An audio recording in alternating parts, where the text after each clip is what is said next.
we should just really talk tonight. This is a good group for us to spend time with you on this. We just want to kind of talk through. These are, again, my notes. Don't stress if you can't see them. I'm just glancing at them so I can remember, so we don't stay here more than 35 minutes or so. A couple of things. First of all, we need to create a safe place, a sanctuary for people. Remember when you were little and you went to play tag, and then you were in that free zone, and they couldn't get you, they could see you, but they couldn't touch you? That is what we're trying to create at Project Homeless Connect. A one-day event where people can come together and find the services, the help that they need. Everyone that's here has heard the story about us as a church, Church in the Acres, making this connection with someone who is homeless, or better said, someone who is homeless making a connection with us. And what we found out during that process was that it's very complicated if you're homeless to get the help.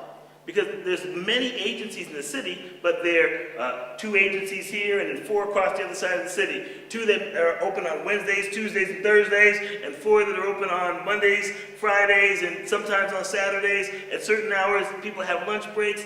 And so what we found when we tried to help homeless people, that it was really complicated to get everyone together to actually accomplish something. Project Homeless Connect is a national program started in California. In the San Francisco area, there are more homeless people concentrated in one area than there are in the city of Springfield proper. And what they did was gather all those agencies together at one time and said, let's create a place where people could actually go and get all the help that they need at one time. And so after hearing about that, we went to Rhode Island, saw it in Rhode Island in a church basement, and it looked nice. And came back to Springfield and said, what would it look like in our setting? And we thought if somebody had keys to a nice place, we'd go to a nice big building. And someone said, maybe we can use the Mass Mutual Center. And the Mass Mutual Center has helped us for the last 3 years to do this event. They give us the space to use. They help us coordinate all the pieces. And then with the help of the city, by way of Jerry McCafferty, who is now the acting housing coordinator for the city, as well as Doreen Fadis, who is running healthcare for the homeless, we gather 100 service providers, people that provide all different kinds of services for people who are in need or who are currently homeless. And then we gather together volunteers to be able to help people through that process and to create this idea, this concept of sanctuary. So understand that if you were homeless, most days you could never walk into a place like the Mass Mutual Center. On this particular day, we bring people together and allow them to have a safe zone for them to be able to receive and get help. And to do that, we're going to walk through the 3 R's. The R number 1 is relocation. We're going to take volunteers, 700 of them, and relocate them into the lives and hearts of people who are in need. Some of those people are homeless. Some are pretty close to homeless, and we want to catch them before they fall over the edge and fall into trouble. So in our world, we know people who are hurting. They need to be at this event, because this event will be a place where they will find the kind of help that they need. We do want to take a body, mind, and spirit kind of approach and provide all the help necessary for them to truly change their lives. Several years ago, we met a homeless woman on the streets of Springfield who has a PhD from a local university. And after receiving help, people gave her a place to live. You know what happened? In a few days, she's back out on the street living like she was homeless again. Because it's not just about providing those services. They do need them, but there are other things, and we're going to provide a holistic environment for that. So the first R is to relocate. We want to relocate both people to the place of need and resources to one place, and our minds, hearts, and attentions away from ourselves. So we just want to encourage you that Project Homeless Connect is the day when you have to forget about your problems. Because we're going to gather together and help other people in need. And we're going to relocate into their worlds. And to do that, it means that you're going to, for one day, become a hostess, concierge. You're going to become the need fixer for somebody else. And we're going to do that by relocating our time, talent, and attitude into that day. September 29th is the day. It's a Tuesday. Thousands are asking, why do you do it in the middle of the week like this? What difference does it make? Those people are homeless every day of the week. So we have to get over ourselves and just say, we can be anywhere. It's a beautiful day outside today, and I went by the golf course, and I noticed in the middle of the day, a lot of people who are working make their way to the golf course on that day. So when your friends say to you, I don't know if I can volunteer, I don't know if I can relocate on a day like that, tell them get over it. If you needed to go to the beach on a certain day, you can make it happen. Use the same resources to get out to the Project Homeless. And we do use a WIT, whatever it takes attitude there. So this is not about bringing together people and resources and then saying to someone, here's a brochure on how you can get help. It is about giving them help on that day.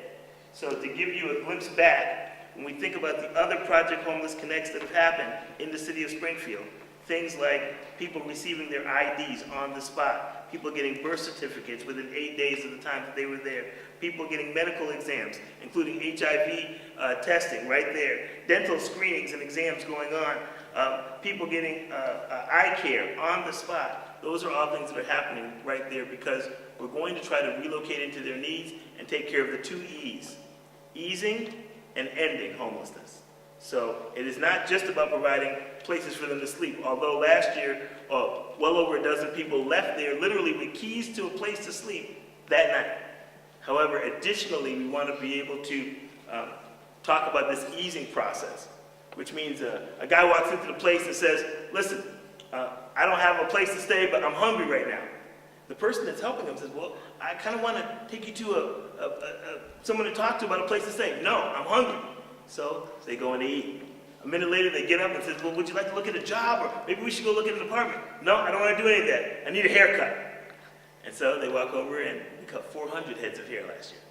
And so they go get a haircut. And then they leave this place of getting a haircut and having their stomach full and saying, you know what, I think I'm interested in finding out about a job. So there's a process and we want to walk them through it. But to do that, it means we have to relocate into that situation. Secondly, we're going to do something called redistribution. So in the redistribution model, what we're talking about is redistributing both our time, talent, and resources into the environment. So every service provider that's there, although in their normal worlds, it might take 2, 3, 4, 8 weeks to get something accomplished, on that particular day, everyone has been geared for one thing. We make it happen on the spot. Best Homeless Connect story that reminds me of this is a man coming up and saying, I would like to get an ID. But to get a birth certificate. But to get a birth certificate, you have to have an ID. And so he doesn't have his ID, and so he can't get his birth certificate. And someone at another table says, didn't I see you at the hospital recently? Yes, you did.